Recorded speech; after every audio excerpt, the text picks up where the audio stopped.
You know that feeling when you're arguing with yourself in the shower? You have one voice that's saying, you really shouldn't have said that mean thing to your partner. And then another voice immediately jumps in. Oh, yeah. The counter argument. Exactly. It's like, yeah, well, they started it. And besides, I had a long day at work. I deserve a break. We do this constantly. We edit our own reality in real time just to make it livable. It's the internal PR department. We all have one. I mean, it's that mechanism that keeps us from just collapsing under the weight of our own mistakes. Right, the internal PR department. Now imagine that. That PR department isn't just a metaphor. Imagine it is a literal entity. A woman in a beige skirt and a pink blouse whose entire existence, legally and spiritually, is dedicated to making sure you never, ever feel bad about anything you've done. Even if what you've done is catastrophic. Even if you are a monster. That is the terrifying premise of the document we're looking at today. We are analyzing George Saunders' short story, Vigil. And I'm glad we're doing this one because Saunders, he's usually known for his empathy, for kindness, for seeing the best in people. But this story... This is different. This is Saunders taking the gloves off. This is a story about the weaponization of comfort. It's brutal. I was reading through the source text, and what really struck me is that it's technically a ghost story, but it just doesn't function like one. No, not at all. There are no chains rattling. There's no jump scare. It's bureaucratic. It feels like the DMV of the afterlife. Bureaucracy is the horror here. Yeah. The story opens with a character named Jill. She calls herself Doll Blaine, and she is literally falling from the sky. Plummeting. But listen to how she describes it. She isn't screaming. She's not terrified of the impact. She's adjusting her outfit. She's worried about the cycling of her limbs. I mean, she is manifesting a beige skirt and black pumps mid-plummet. That detail of the clothing is so specific. It's like mid-century office wear. Why that choice? Why not, a white robe or angel wings or something? Why does she look like she's about to go type a memo in 1958? Because she isn't an angel, she's an administrator. She explicitly states she died sometime between 1954 and 1976. And she embodies that whole era of, don't rock the boat, middle management. She calls herself an assistant deputy. She refers to the dying man not as a soul, not as a person, but as the charge. It creates this immediate kind of clinical distance. She is there to perform a service, not to offer salvation. And that service is the comfort, right, with a capital C, like it's a proper noun. Correct. The comfort. And this is the first real key insight for you listening. In this universe, comfort is not about making someone feel loved or forgiven. It is about actively suppressing the truth. Jill's job is to sit in the brain of a dying tycoon, KJ Boone, and physically block any negative thought from taking root. She's a censorship board for the conscience. She's a spiritual firewall. That's a perfect analogy. She just filters the input. Exactly. If a regret tries to get in, she deletes it. If a painful memory surfaces, she just overwrites it with a pleasant one. It's cognitive dissonance weaponized into a supernatural power. Okay, so we need to talk about where she lands, because she literally craters into the driveway of this massive estate. It's a violent arrival. She hits the asphalt hard, and the very first thing she sees, before she even gets to the dying man, is a statue. A fountain. The gold-plated dog. A gold-plated dog with a gold-plated duck in its mouth. And the text, it says the duck has a pocked area on its side to represent the shotgun blast. It is such a grotesque, revealing detail. Think about the psychology of the man who commissioned that, KJ Boone. He didn't just want a statue of his hunting dog. He wanted a statue of the kill. He wanted to immortalize the moment of violence, the moment he exerted dominion over nature, and then he plated it in gold. It's tacky, sure. Yeah. It's incredibly gauche. But it's also, like you said, it's a statement of intent. It says, I kill things and I make them beautiful. Or, I kill things and I make them valuable. Which is, that's essentially the thesis statement of his entire career. Boone is an extractionist. He made his fortune in fossil fuels in what the text ominously calls the engine. Ah, right. That statue is the overture for everything that follows. It's telling you right up front that in this man's world, the natural world exists only to be conquered, killed, gilded, and then displayed as a trophy. So Jill dusts herself off, fixes her skirt. She's very concerned with appearances, which is another great detail, and marches inside to start her shift. Yeah. But she isn't alone. And this is where the real conflict kicks in. There is someone else in the room. The Frenchman. I love this character. He's such a Beautiful disaster compared to Jill. She's all clean lines and efficiency and repression, and he's just a mess. A total mess. He's wearing a dirty mechanic's jumpsuit, but sometimes it's a tuxedo. It just shifts, which is a great surreal detail, and he's balancing this comically large stack of papers. He is the interloper. If Jill represents the comfort, the Frenchman represents the accounting, or maybe the conscience. That stack of papers, that is the receipt. That's the itemized bill for every cost, every consequence, every bit of damage Boone has caused in his life. And they hate each other. It's like a workplace sitcom from hell. Totally. Jill thinks he's rude and unhygienic. She's disgusted by his sweat. The Frenchman thinks she's a liar and, worse, an enabler. But notice the power dynamic. Jill is so confident. She feels she has the moral high ground because she is helping. She sees herself as the compassionate one. The Frenchman, on the other hand, is desperate. He's sweating, he's shouting, he knows the clock is ticking. Right, Boone is dying. And Boone is dying. If the Frenchman can't get Boone to look at that stack of capers before the final breath, the opportunity for atonement, for any kind of reckoning, is lost forever. But why is Jill so confident? She admits she was a nominal person in life. Yeah. It's such a strange, sad word to use for yourself. Nominal. Nominal. It means insignificant. By the book. She says she had stunted diction and a limited view. She was, probably a housewife who lived a very small, closed-off life. But here's the paradox of the story. In death, that very smallness makes her powerful. How so? Because she doesn't care about the big picture. She doesn't care about the environment or the future of humanity or justice. She only cares about order. She cares about politeness. She cares about the immediate sensation of feeling nice. That's chilling. It suggests that the most dangerous people aren't always the evil masterminds. They're the people who just want everything to be nice and quiet, even if the house is burning down around them. Precisely. She weaponizes banality. When the Frenchman tries to bring up the catastrophic destruction of the planet, Jill counters with mashed potatoes. From Jardine's smorgasbord, I remember that part. Yes. Green beans, a lime green Chevelle. She floods Boone's mind with these shallow, comforting bits of nostalgia. She uses these golden oldies, as she calls them, to drug him. It is the anesthetic of the past. Let's get into the head of the man they are fighting over them. Hey, J. Boone. He's lying there in this enormous mahogany bed. His wife is giving him morphine, but inside his head, he's reliving his life. And it's not a happy life, is it? Despite all the gold statues and the money. It is a life driven entirely by trauma. And I think it's important we don't just dismiss Boone as some cartoon villain. Saunders is very careful to give us the why. We have to look at the wormy bacon. This part of the text really stuck with me. It's so visceral. He grew up in Wyoming, dirt poor. Destitute. He has this vivid memory of waiting for charity baskets from a wealthier family called the Nesbits. And the shame of it. Yeah. There's that moment where his father looks at Boone is just a little kid and he moves too fast toward the food basket and his father just shoots him, this look of pure humiliated pride. That look, you can argue, defined Boone's entire existence. That look taught him that poverty isn't just a lack of money, it's a lack of dignity. It's shame. And the food itself. The bacon was stringy, the apples had worms in them, but to a starving family, it was a feast. And Boone looked at that whole situation, the hunger, the worms, the shame in his father's eyes, and he made a binary choice, a very simple, brutal choice. He draws a line in the sand. He says anyone with a lick of sense would choose the latter, meaning anyone would choose to be the Nesbits. Anyone would choose to be the one giving the wormy apples, not the one being forced to eat them and feel grateful for it. It's a survival mechanism. Yeah. Never again. I will never be that person again. Exactly. But here's the danger. He took that personal survival mechanism and he scaled it up to a global level.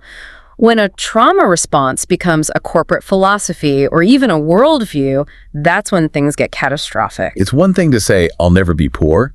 It's another thing to say, I'll become rich no matter who else has to become poor because of it. Precisely. He went to the University of Michigan and he felt like a hick. He calls himself a wiry bantam rooster.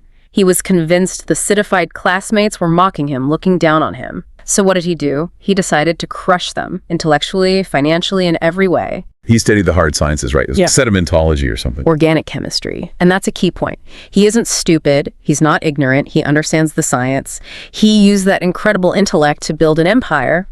But the motivation was always that chip on his shoulder. He wanted to buy the country club just so he could kick everyone else out. He wanted to be the one who could never, ever be mocked again. So now he's a titan of industry. He's pumping oil, he's extracting resources, the engine is running at full steam. Yeah. And inevitably, people start complaining. The environmental movement starts to gain traction. Yeah. How does Boone handle that? Because he doesn't seem like the type to just ignore criticism. He seems like a fighter. Oh, he engages. He absolutely engages. But he engages with total and complete bad faith. He calls them the Hysteria Brigade. And there's that specific memory of his old teacher, Miss Eva. She comes to him with a petition. Signed by 17,000 scientists. 17,000. And Boone's internal monologue is just, it's pure dismissal. He doesn't think, maybe I should check their data. He thinks, it's a mob. It's hysteria. He rationalizes it so perfectly. He tells himself that he is the one keeping the lights on. He views himself as a kind of Prometheus. He thinks, I lifted the world out of the dark.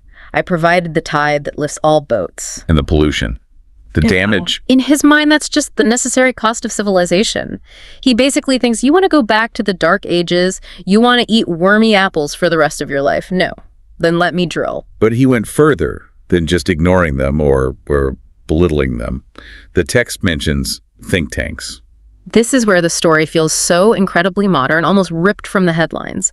Boone recalls, with pride, creating these front organizations, things like the Council for a Sensible Environment or the Healthy Earth Alliance. The names are so innocuous. They sound lovely. You'd want to donate to them. Of course, that's the design.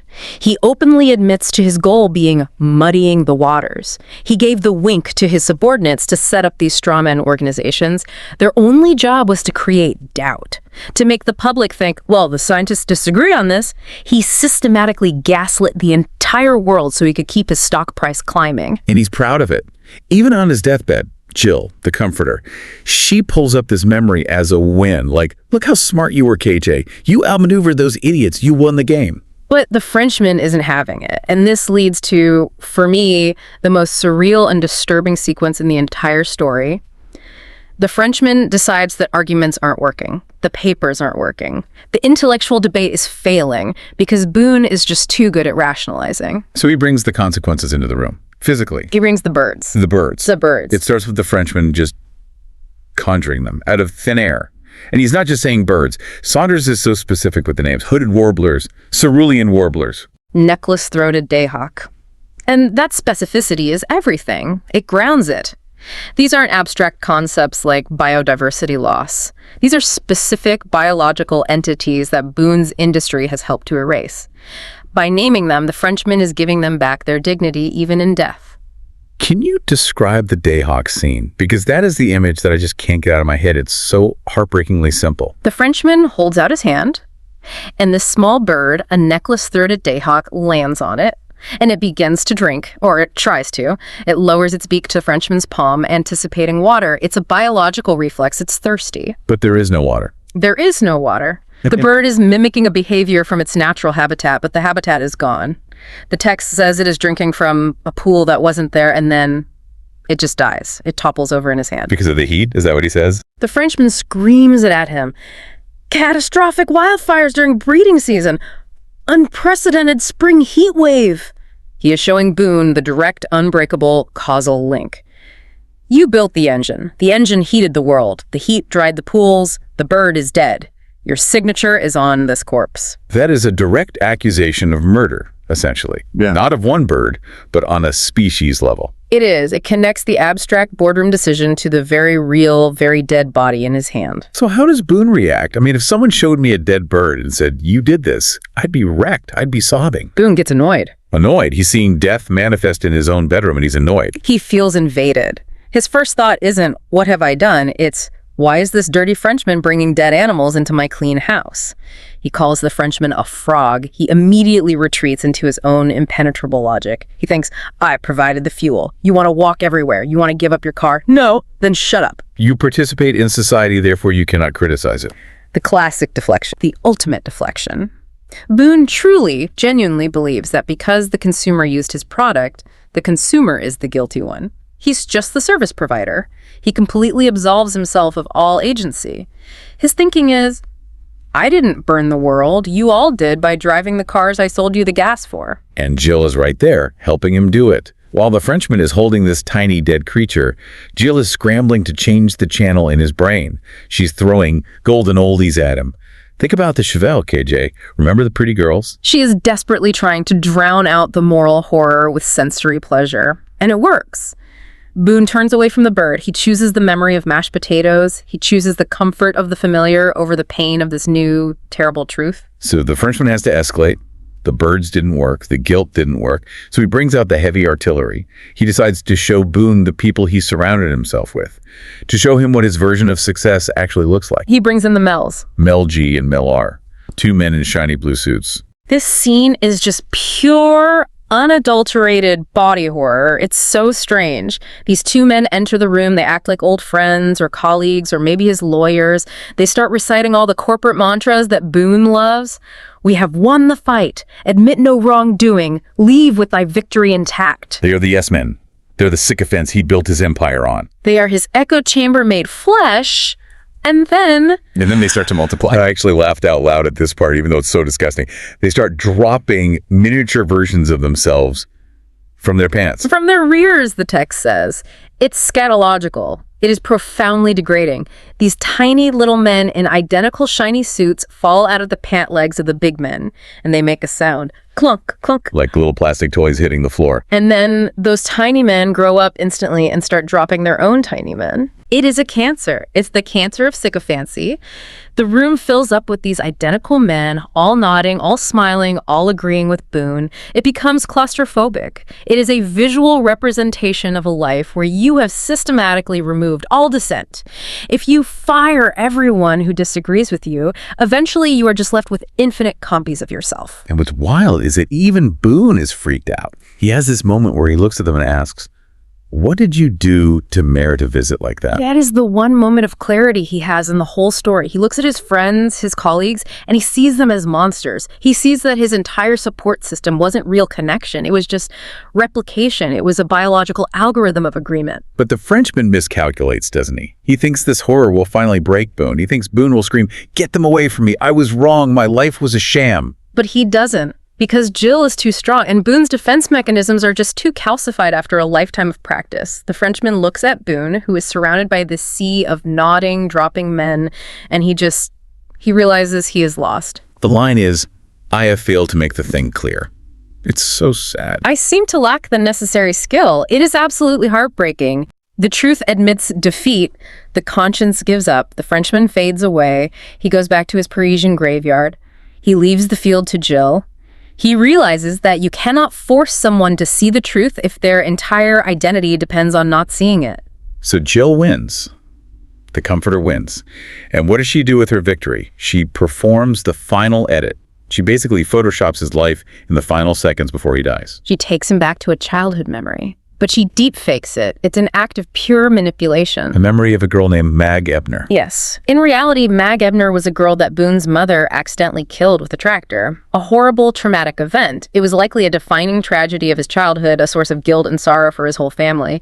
But in Jill's version, Mag is fine? Mag is fine. She's sitting on the porch, she's alive, and she's waving at him. And there's a vote. What's that about? A school vote for class president or something. In reality, Boone probably lost, or maybe it was just an irrelevant, forgotten moment. But in this death dream Jill creates, he wins. He wins 16-0, unanimously. Everyone loves him. Even the teacher who hated him in real life stands up and applauds. It is total manufactured adoration. It's total revisionist history. It's like North Korean propaganda happening inside a dying man's brain. And as he's experiencing this perfect false memory, Jill whispers the final lie into his ear. She tells him he lived an extraordinary life and was leaving behind no lasting harm, zero, nada. Zero, nada. And on that thought, on that absolute, complete lie, KJ Boone dies. He dies happy. He dies peaceful. But he dies wrong. He dies a liar. And that is the question Saunders is forcing us to ask, isn't it? We as a culture, we fetishize the peaceful death. We want our loved ones to drift off thinking happy thoughts. We sit by the bedside and we tell them, it's okay, you did good, go into the light. But Vigil asks, is a peaceful death actually a good thing if it requires erasing the victims? If you have to delete the dead birds and the ruined climate and the lifetimes of lies to get that peace, is it worth it? Is it even real? Jill certainly thinks so. She ends the story feeling proud of her work. Her final line is, I did not fail. She views herself as a competent professional who delivered a project on time and under budget. She successfully saved her charge from the pain of conscience. But we, the listener, we are left in the room with the corpse. And we can see the invisible stain. We know what he did. We know the birds are dead. We know the Mells are real. The comfort was an act of total erasure. It wiped the slate clean for Boone, but it didn't clean the world. The world is still burning. The only difference is that the arsonist got to die believing he was a firefighter. It feels like a condemnation of a certain type of, toxic positivity. That idea that we should always look on the bright side, always assume good intent. Sometimes looking on the bright side is a moral failure.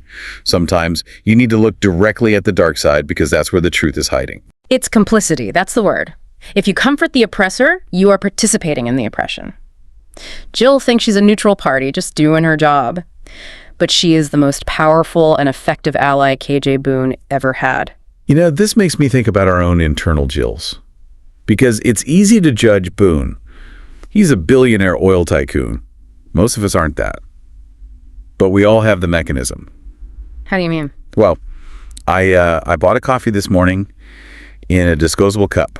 And I know where that cup goes. I know it doesn't just disappear. I know about the microplastics, the whole thing. Huh. But there was a little voice in my head, a very calm voice, that said, "You're tired. You have a deep dive to record. Just this once. It's fine. You recycle at home." And that is Jill. That is the comforter. That is the assistant deputy of self-justification. And if I really let the Frenchman in at that moment, if I let him show me the landfill where that cup is going to sit for 500 years, if I let him show me the marine life choking on it, I'd be paralyzed. I wouldn't be able to function. I'd be weeping in the coffee shop. And that is the fundamental tension of being a conscious person in a complicated world. We need a little bit of Jill to survive the day. We can't live in a state of constant agonizing guilt. We would never get out of bed. But if we let Jill run the whole show, if we fire the Frenchman entirely from our mental boardroom, then we become KJ Boone. We become monsters who think we are saints. Oh. We absolutely need the Frenchman. We need that sweaty, annoying, inconvenient voice. We need the stack of papers. We need to look at the wormy bacon and the dead birds in our own lives and acknowledge them. We need to feel the weight of our actions, at least a little. So it's about balance.